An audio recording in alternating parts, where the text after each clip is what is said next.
42. Aspasia's Buskin.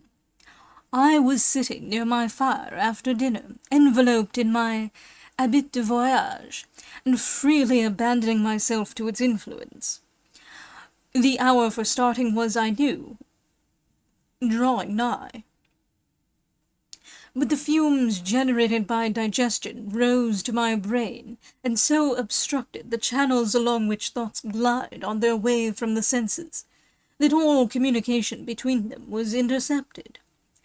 And as my senses no longer transmitted any idea to my brain, the latter, in its turn, could no longer emit any of that electric fluid with which the ingenious Dr. Valley resuscitates dead frogs.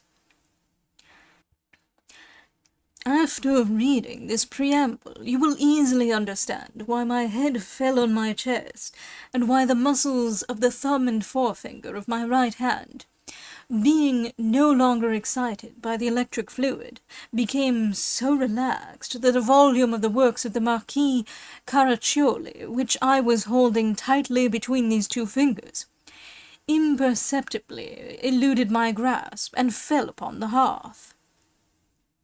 I had just had some callers, and my conversation with the persons who had left the room had turned upon the death of Dr. Signa, an eminent physician then lately deceased. He was a learned and hard-working man, a good naturalist, and a famous botanist. My thoughts were occupied with the merits of this skilful man, and yet, I said to myself, were it possible for me to evoke the spirits of those whom he has, perhaps, dismissed to the other world, who knows but that his reputation might suffer some diminution? I travelled insensibly to a dissertation on medicine and the progress it has made since the time of Hippocrates. I asked myself whether the famous personages of antiquity who died in their beds, as Pericles, Plato, the celebrated Aspasia, and Hippocrates, died, after the manner of ordinary mortals, of some putrid or inflammatory fever, and whether they were bled and crammed with specifics.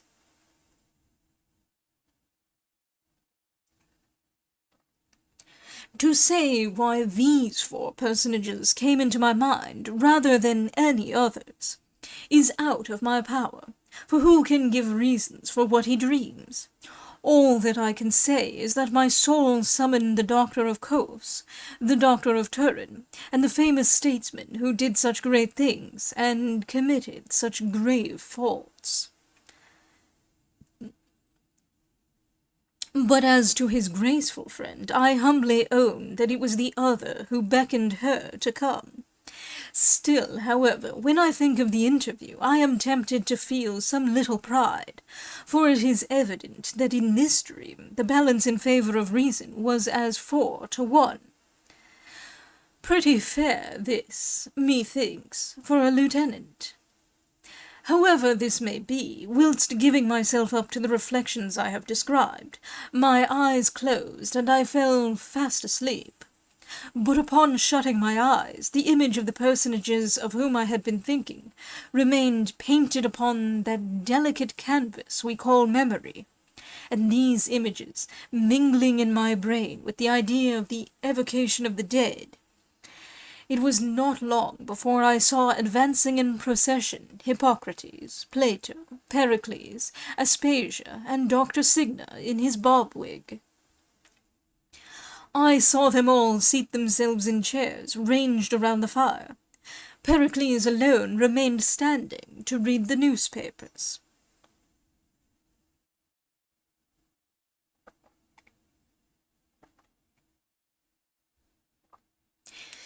If the discoveries of which you speak were true, said Hippocrates to the doctor, and had they been as useful to the healing art as you affirm, I should have seen the number of those who daily descend to the gloomy realm of Pluto decrease. But the ratio of its inhabitants, according to the registers of Minos, which I have myself verified, remains still the same as formerly. Dr. Signa turned to me and said, You have without doubt heard these discoveries spoken of. You know that Harvey discovered the circulation of the blood, that the immortal Spallanzani explained the process of digestion, the mechanism of which is now well understood. And he entered upon a long detail of all the discoveries connected with physics, and of the host of remedies for which we are indebted to chemistry. In short, he delivered an academical discourse in favour of modern medicine. But am I to believe, I replied, that these great men were ignorant of all you have been telling them, and that their souls, having shuffled off this mortal coil, still meet with any obscurities in nature?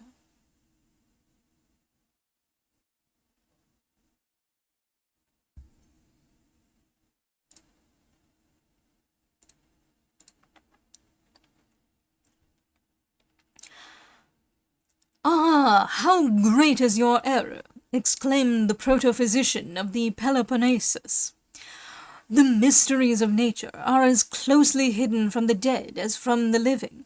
Of one thing we who linger on the banks of the Styx are certain, that he who created all things alone knows the great secret which men vainly strive to solve. And, added he, turning to the doctor, do be persuaded by me to divest yourself of what still clings to you of the party spirit you have brought with you from the sojourn of mortals. And since, seeing that Charon daily ferries over in his boat as many shades as heretofore, the labours of 1,000 generations and all the discoveries men have made have not been able to prolong their existence, let us not uselessly weary ourselves in defending an art which, among the dead, cannot even profit its practitioners. Thus, to my great amazement, spoke the famous Hippocrates. Dr. Signa smiled, and as spirits can neither withstand evidence nor silence truth, he not only agreed with Hippocrates, but, blushing after the manner of disembodied intelligences, he protested that he had himself always had his doubts.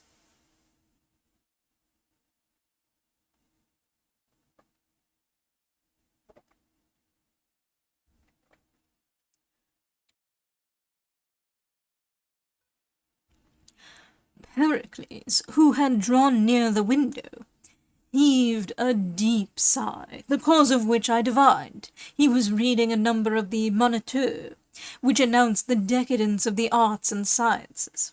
He saw illustrious scholars desert their sublime conceptions to invent new crimes, and shuddered at hearing a rabble herd compare themselves with the heroes of generous Greece.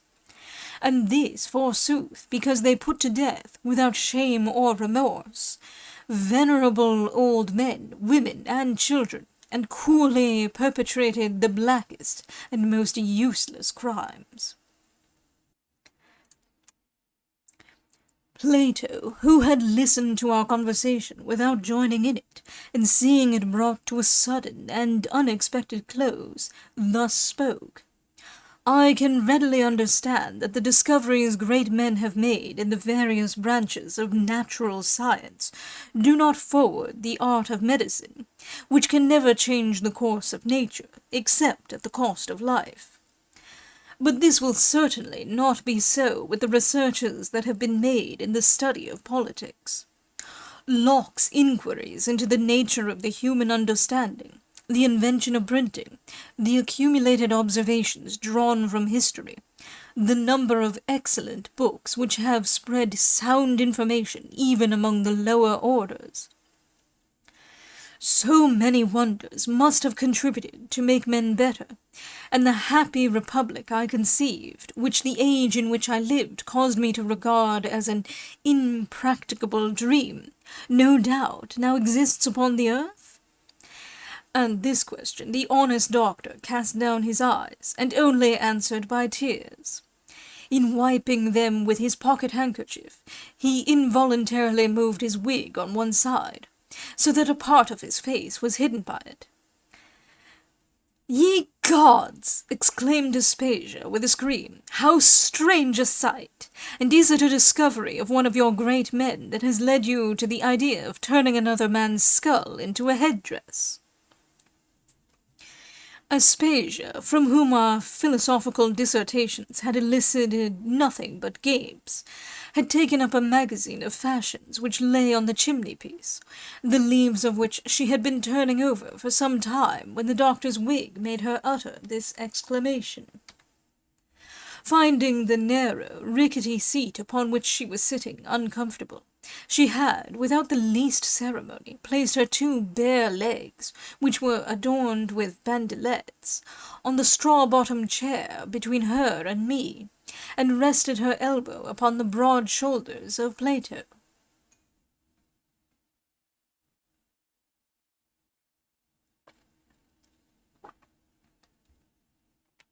"It is no skull," said the doctor, addressing her, and taking off his wig, which he threw on the fire. "It is a wig, madam, and I know not why I did not cast this ridiculous ornament into the flames of Tartarus when first I came among you.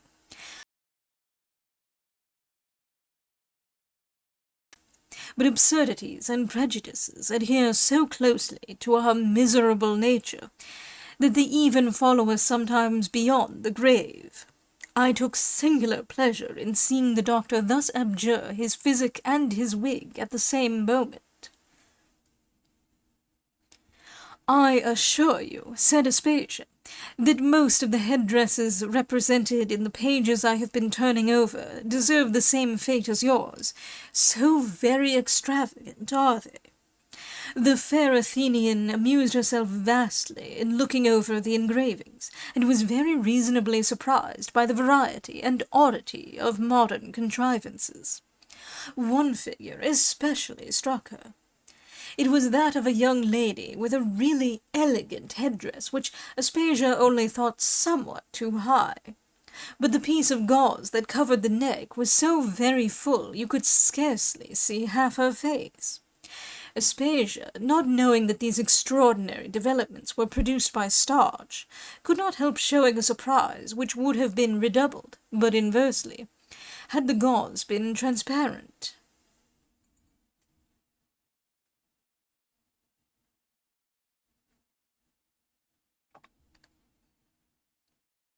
"But do explain," she said, "why women of the present day seem to wear dresses to hide rather than to clothe them. They scarcely allow their faces to be seen, those faces by which alone their sex is to be guessed. So strangely are their bodies disfigured by the eccentric folds of their garments. Among all the figures represented in these pages, I do not find one with the neck, arms, and legs bare. How is it your young warriors are not tempted to put an end to such a fashion? It would appear," she added, "that the virtue of the women of this age, which they parade in all their articles of dress, greatly surpasses that of my contemporaries." As she ended these words, Aspasia turned her eyes on me as if to ask a reply. I pretended not to notice this, and in order to give myself an absent air, took up the tongs and pushed away among the embers the shreds of the doctor's wig which had escaped the flames. Observing presently afterwards that one of the bandelettes which clasped Aspasia's buskin had come undone, "Permit me," said I, "charming lady," and eagerly stooping, stretched out my hands towards the chair on which I had fancied I saw those legs about which even great philosophers went into ecstasies. I am persuaded that at this moment I was very near genuine somnambulism, so real was the movement of which I speak. But Rose, who happened to be sleeping in the chair, thought the movement was meant for her, and jumping nimbly into my arms, she drove back into Hades the famous shades my travelling coat had summoned.